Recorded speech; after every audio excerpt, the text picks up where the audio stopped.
രാവിലെ എണീറ്റിട്ട് നമ്മളൊന്ന് പോസ്റ്റ്പോണ്ട് ചെയ്യൂലേ, ഇച്ചിരി സമയം കൂടെ കിടന്നേക്കാം എങ്ങനെ വിചാരിച്ച് ആ പോസ്റ്റ്പോണ്ട് മോർണിംഗ് എന്നിട്ട് എണീറ്റിട്ട് നമ്മൾ എന്ത് ചെയ്യും? ആദ്യം ഫോൺ എടുത്തിട്ട് ഒന്നുകിൽ റീൽസ് കാണും, അല്ലെങ്കിൽ വാട്സപ്പ് കാണും, അല്ലെങ്കിൽ തലേദിവസം എടുത്തു വെച്ചിരിക്കുന്ന ഒരു മെസ്സേജ് അല്ലെങ്കിൽ ഒരു സ്റ്റാറ്റസ് പോയി കാണും. അപ്പോൾ അതായത് നമ്മളുമായി ഡിസ്കണക്ട് ചെയ്യുന്ന ഒരു കാര്യം ചെയ്തുകൊണ്ട് തന്നെയാണ് നമ്മൾ തുടങ്ങുന്നത്.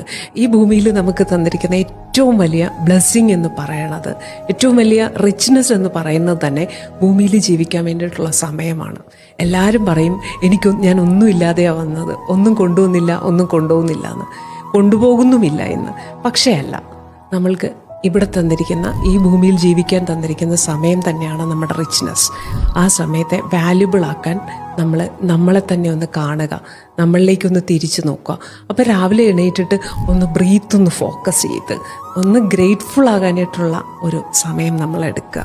ഈ ഒരു മൊമെൻ്റ് നമുക്ക് തന്നല്ലോ എന്ന് ആ ഒരു ഈശ്വരനിൽ വിശ്വസിക്കുന്നവർക്ക് അങ്ങനെയാവാം, അല്ലാത്തവർക്ക് നമുക്ക് മുകളിൽ എന്തായാലും ഒരു പവർ ഉണ്ടല്ലോ, അല്ലെങ്കിൽ ഒരു ഒരു ഇൻ്റലിജൻസ്, ഒരു സൂപ്പർ ഇൻ്റലിജൻസ് നമുക്കുണ്ട്. അതിനോടൊരു ഗ്രാറ്റിറ്റ്യൂഡ് അല്ലെങ്കിൽ നമ്മളോട് തന്നെയുള്ള ആറ്റിറ്റ്യൂഡ് ഓഫ് ലവ്, ഇതൊക്കെ തന്നെയാണ് എനർജി കൂട്ടാനുള്ള മാർഗം.